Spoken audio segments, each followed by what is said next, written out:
Okay, afternoon, everybody. So we're on the final stretch, the last canto of the Wasteland, what the Thunder said.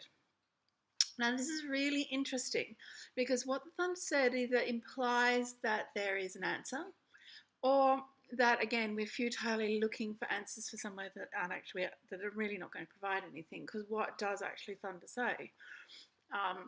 Eliot is a 20th century writer, an educated man. I doubt that he believes that the thunder um, is anything apart from a scientific phenomenon, but he recognizes within myth the whole idea of thunder as representative of a great power, I think, in the opening of this text. And so we return with what the thunder says, back to the whole idea of search for meaning, which I think is at the crux and the heart of what the Wasteland's actually about. So how does this canto open? Let's have a look. After the torchlight on the red, sweaty faces, after the frosty silence in the garden and the agony and stony places, the shouting and the crying, prison and palace and reverberation of thunder of spring over distant mountain, he who was living is now dead. We who are living are now dying with little patience. Now, this is a very illusory and elusive opening to the text. Who is the person that is living and that was dead? I mean, some scholars think that this is an explicit Christian reference, an explicit Christological reference to the torture of Christ in the Gardens of Gethsemane and his crucifixion. Others see it much more symbolic as representative of humanity as a whole, something that was alive and that is now dead. But what the thunder said puts us right back in the wasteland.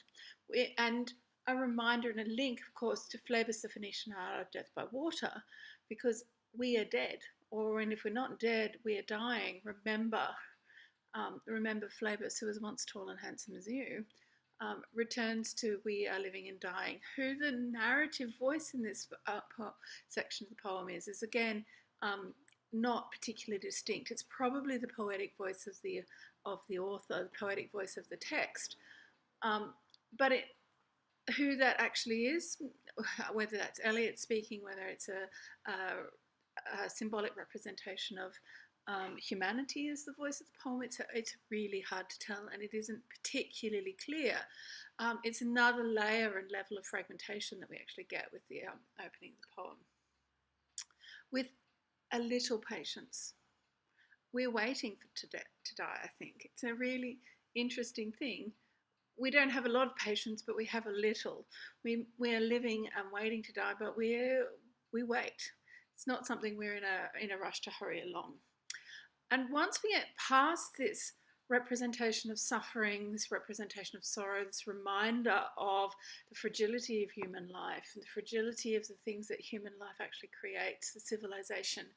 If it is a reference to the Garden at Gethsemane, it's also a really explicit reference to the destructive nature of human behaviour. We destroy the Saviour. We destroy the things that actually offer us some hope. We are creators of chaos. And we move from this obscure, the opening, which has very obscure references, then back firmly into the wasteland as was established in the first canto, in the Burial of the Dead, back into the desert, the barren, desolate vision of the wasteland that is at the centre of Eliot's vision. And back to the references to the rock and the lack of water. So the explicit reference to the lack of fertility, to the barrenness and destruction of this. And this wasteland is a little different. It is not just crashing down. It is not just the barrenness of the empty rock and the lack of water, but we also come to see as we move through the canto, it's actually about the destruction of human civilization, a destruction of culture, which has also been left barren and empty in the same way that the wasteland itself is barren and desolate. Here is no water but rock, but only rock. Rock and no water in the sandy road. The road winding among the mountains, which are mountains of rock without water. If there were water, we should stop and drink. Amongst the rock, one cannot stop and think. Sweat is dry and feet are in the sand. If only there were water amongst the rock. Dead mountain mouth and carrier's teeth that cannot spit. Here can one neither stand nor lie nor sit. There is not even silence in the mountains, but dry, sterile thunder without rain. There's not even solitude in the mountain, but the red, sullen faces sneer and snarl from doors of mud-racked houses. So this is in some ways structurally, this is quite regular. It has a rhyme, it has an explicit rhyming pattern, and it has this fragmentation of theme and idea in the repetition, same way that we've had earlier in the poem, which is reflective of Whitman and the development of free verse, where theme and idea repeat and repeat until they break down into its smallest component pieces. And this we see continuing in this section.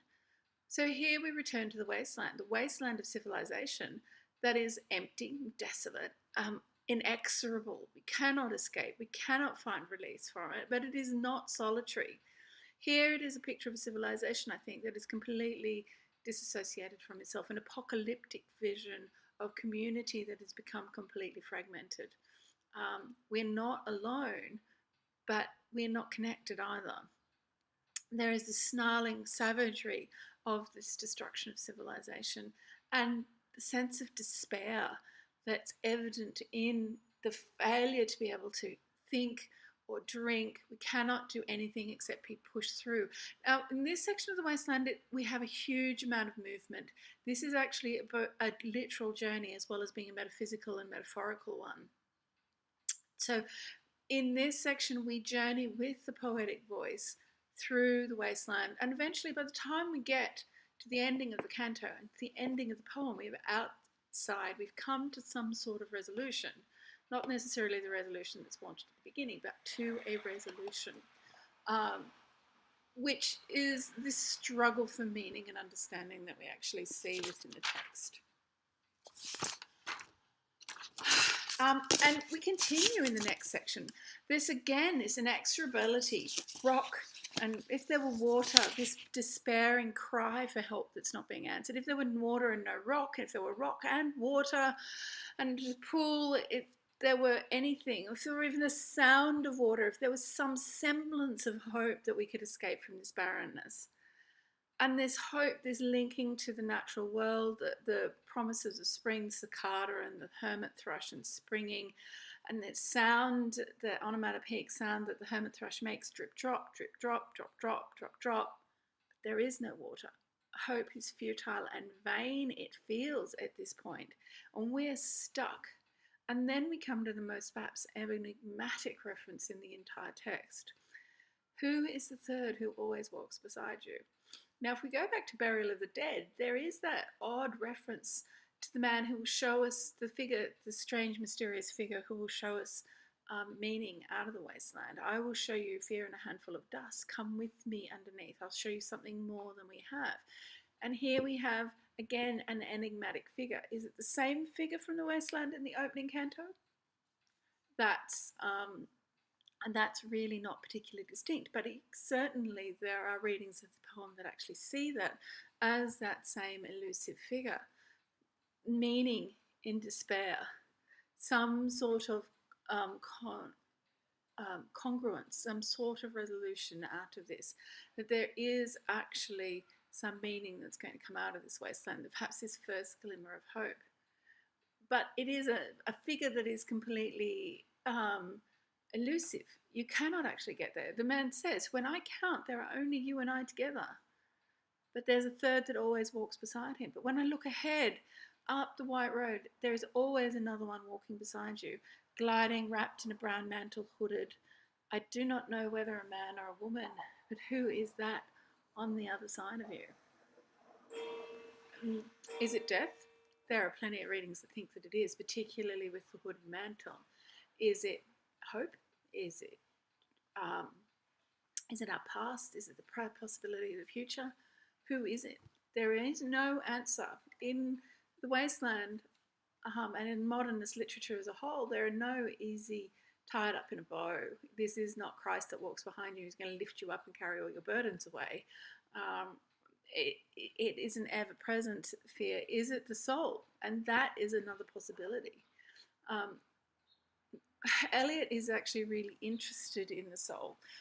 This feels like a poem of despair. This feels like a poem of somebody who's not religious. But that's ironically not actually the case. Eliot himself is profoundly religious, and not long after he writes The Wasteland, he converts to Anglo-Catholicism, which is a type of Anglicanism, but it's a very high church ascetic, ritually driven religious experience. He's profoundly religious, and a lot of his later work actually explicitly addresses his religious belief. Is this part of that journey towards that religiosity? It's very difficult to see. You have to say for certain.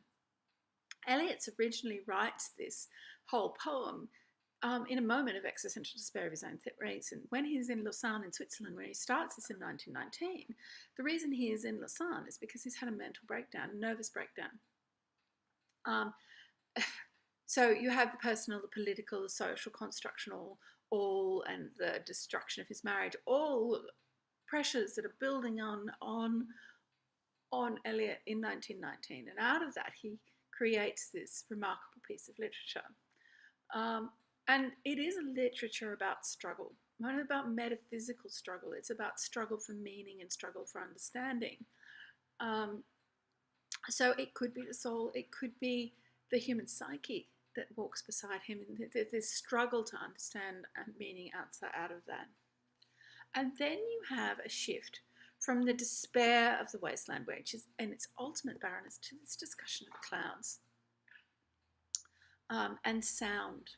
We've had the wasteland as being fundamentally empty and desolate, and then we move into what is that sound high in the air? Murmur of maternal lamentation. Who are the hooded hordes swarming over endless plains, stumbling in cracked earth, ringed by the flat horizon? What is the city over the mountains? Cracks and reforms and bursts in the violet air, falling towers. Jerusalem, Athens, Alexandria, Vienna, London. Unreal. Now, there's this whole canto is called What the Thunder Said. Is the maternal lamentations actually the thunder, the very first glimmerings of the thunder, the very first glimmerings of the end are there? Or are actually we hearing the cries and keening of the dead? Maternal lamentations are almost certainly a reference to the maternal grief for the dead, which of course is particularly relevant in the post-war context, where millions of mothers mourned millions of sons lost in futility. And you have these hooded hordes, again, which references things that we've already seen earlier. In the very beginning of the poem, I had not thought that death had undone so many. So these hooded hordes are almost certainly another reference to death and destruction, and the universal nature of this experience, the universality of grief and despair. But it's also about the destruction of civilization. The list of cities that you've got, those lists of cities are actually key cities in the development of Western civilization and Western culture. Jerusalem, seat of Judeo-Christianity, and all the things that comes out of that. Athens, the jewel of classical civilization, the cradle of Western European culture. Alexandria, the great seat of learning from the Ptolemies and right through. Vienna, heart of the Holy Roman Empire, cultural hub. London, the most powerful, important city of the period. And he says explicitly that these cities are unreal. So what is reality and what is unreality? Does civilization even exist?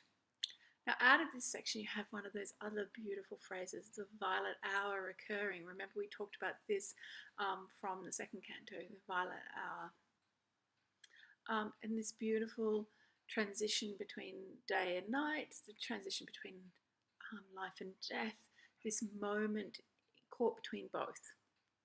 And here is, of course, where the wasteland sits, in culture, in life.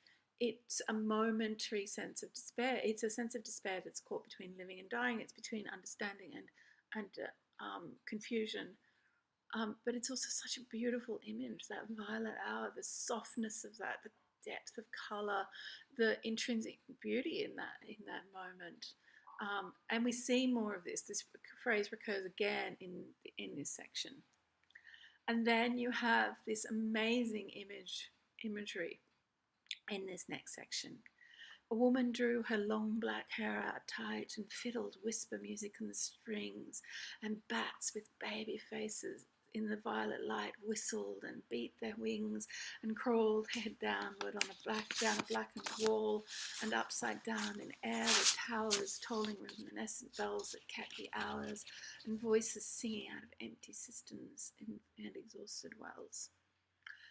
The overlaying of this fantastic imagery, the imagery of the storm, I think, the imagery of the thunder, the imagery of nighttime. This woman at the violet hour again, and all of those things. So the bats, which are creatures, of course, of the night, are actually starting to move. But what they're moving down is the blackened towers of civilization and culture. And we're tolling reminiscent bells. Remember, we talked about tolling the hours and the way that the bells would regulate the lives of people when we looked at St Mary's or Woolnoth, and the voices singing. So we have culture and civilization, or the echoes of that, within this moment at the end of the day.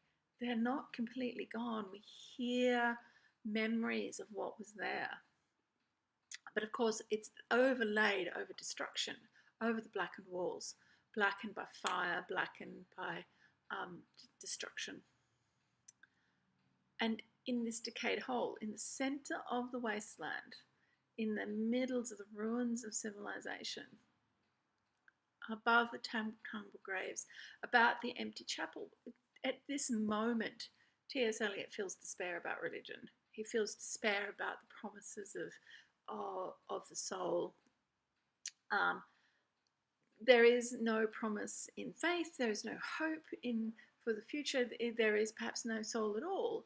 The empty chapel, and they have the repetition of empty chapel to remind us about the emptiness that people felt about religion. Remember, right back from the beginning, one of the things that was destroyed in World War I, one of the things broken was trust in God and belief in a benevolent creator. Over the tumbled graves, about the chapel, there is the empty chapel, only the wind's home. And it has no windows, and the door swings. Dry bones can home no one. Only a cock stood on the roof tree. Cocorico, cocorico. A flash of lightning, and a damp gust bringing rain. At that moment of utter despair, there is a glimmering of hope. The cock, which represents morning, represents the dawn of something new. And out of destruction comes something else. Now, what that is not actually clear, but rain is coming to the wasteland. Rain with its images and symbolic meaning for fertility. Rain and the end to this desolation where there is no water and therefore no hope. At that moment, when you're at the absolute depths, there is a glimpse of the future. And then we have a remarkable shift out of Western culture into a blending of Eastern and Western culture. So we move to India, to the Indies, literally into a new Eastern mythology and philosophy. Ganga was sunken, the limp leaves waited for rain, while the black clouds gathered far distant over the Himavant. So it's here again, we're waiting for the rains, and we're waiting for the monsoon, which comes out of the Himalayas and floods the entire subcontinent, in fact, most of Asia, and ultimately northern Australia as well, with new drought-breaking rains. The jungle. So we've moved away from the desolation of the desert into the jungle, which is, of course, a symbol of something that teems with life. The jungle is so full and vivid with everything that is green and growing, the opposite of the desolation of the barren, empty wasteland. And then, humped in silence, waiting, the sense of expectation. Then spoke thunder. Da, data. What have we given? My friend, blood shaking my heart, the awful daring of a moment's surrender, which an age of prudence can never react. By this, and this only, we have existed, which is not found to be found in our obituaries or in the memories draped by the beneficent spider, or under the seals broken by the lean solicitor in our empty rooms. So here we are, we're dead. It says we're dead, because the reference to the solicitor, of course, is a reference to our will, and obituary is the published discussion of what our life was, the public memorial of who we were, the beneficent spider. An interesting use of words here. Beneficent is linked to benevolent and charitable and giving. So the spider, death has now been turned around on its head. It's not something to be despairing of and frightened of. The beneficent spider, death has now become a gift. And what do we get out of that? Serenity, acceptance. What have we given? We've surrendered something. And in that moment of surrender, we've been given something back. Davidayam. I have heard the key turn in the door once and turn only once. We think of the key, each in its prison, thinking of a key. Each confirms a prison. And only at nightfall, ethereal rumours rise, revive for a moment a broken Coriolanus. Now this prison, what is this prison? Whose prison is it? There is an implication that we're making a prison for ourselves, that we are closing ourselves off from hope and from the future. That we're locking ourselves in, that we are our own jailers here. That we could turn the lock and we could be free, but of course we don't make those choices. And then we have Coriolanus, which is an interesting reference to a hero who's destroyed by the desires of his people, the wounded warrior who's turned on by the masses and then turns on his own country, his own self, and in the end is murdered brutally. It's a very interesting play. It's really worth a look at Coriolanus and what it has to say about fame and politics, and how hard it is for soldiers to reintegrate into society. This broken person is a reference, of course, to a broken society. Coriolanus is Roman, right? A legend and myth right back that Shakespeare has taken and done something new with, that's attributed to the very earliest moments of Roman society, the very first steps, again, of Rome into conquest, into empire, and then into European civilization. So if Coriolanus represents European civilization, then Coriolanus is broken. But it's not broken without hope. There are rumours in the night, whispers in the wind that there is something else. So all of this section now takes this brokenness, takes this fragmentation of culture, society, personal despair, societal despair, and says there is a glimmer, a very tiny glimmer, a rumour that there is some way out of this. We are now transitioning, we're out of the wasteland into something fertile. The rains have come, and in those rains there is promise. Promise for some sort of understanding. Damiata. The boat responded gaily to the hand of an expert with sail and oar. The sea was calm. The heart would have responded gaily when invited, beating obedient to controlling hands. So all of our references to boating and water have been references to despair, to transgression, ultimately to death, if we look at Phlebas, to corruption. But in this time, the boat's back under control, some sort of control. We're gaily now going forward. There is some sort of potential and some sort of opening here. And we move back into the Grail Legend of the Fisher King that we've talked about. We talked about in the third canto, in the fire sermon. I sat upon the shore fishing with the arid plain behind me. So out of the wasteland, into water, into there, shall I at least set my lands in order.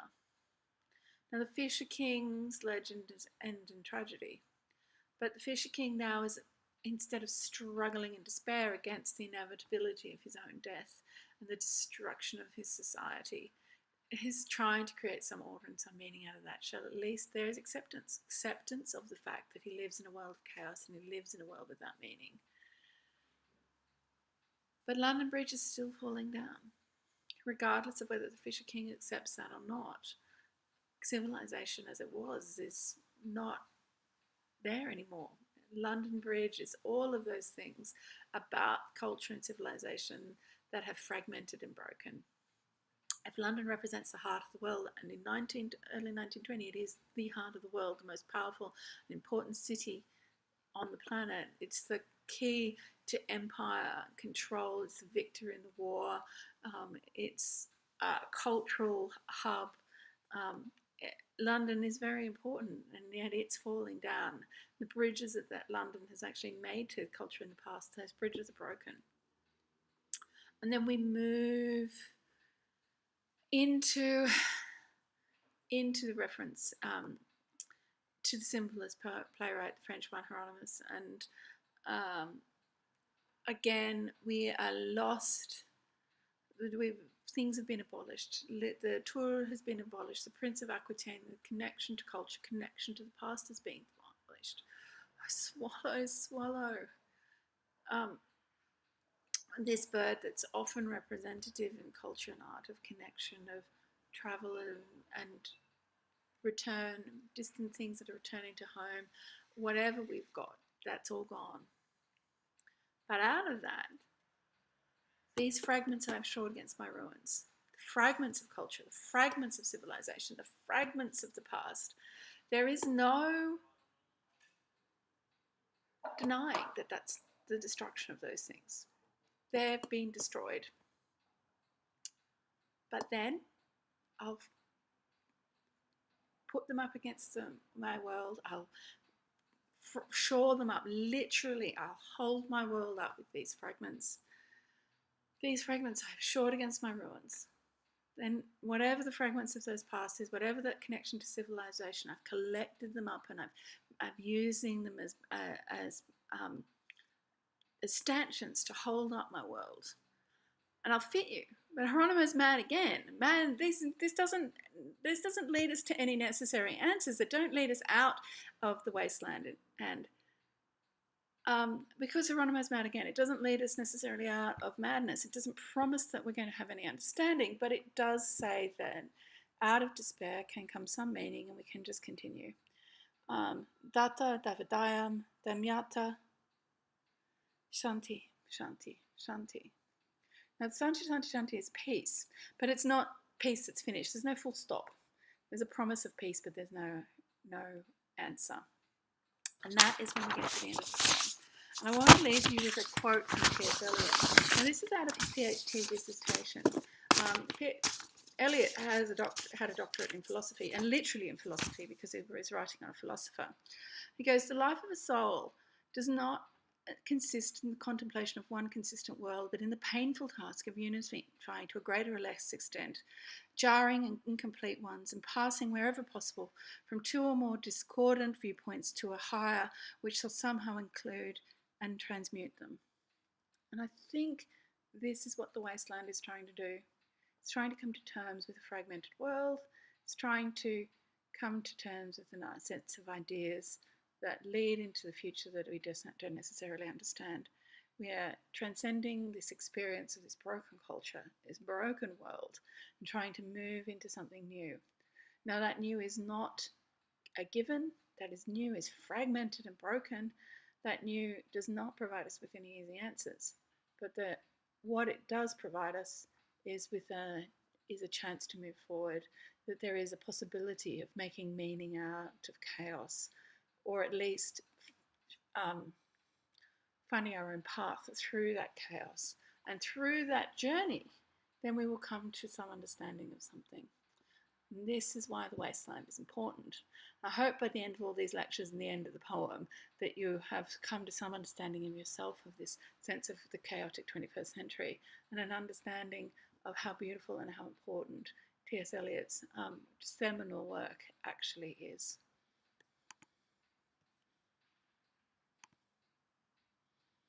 See if I can stop this.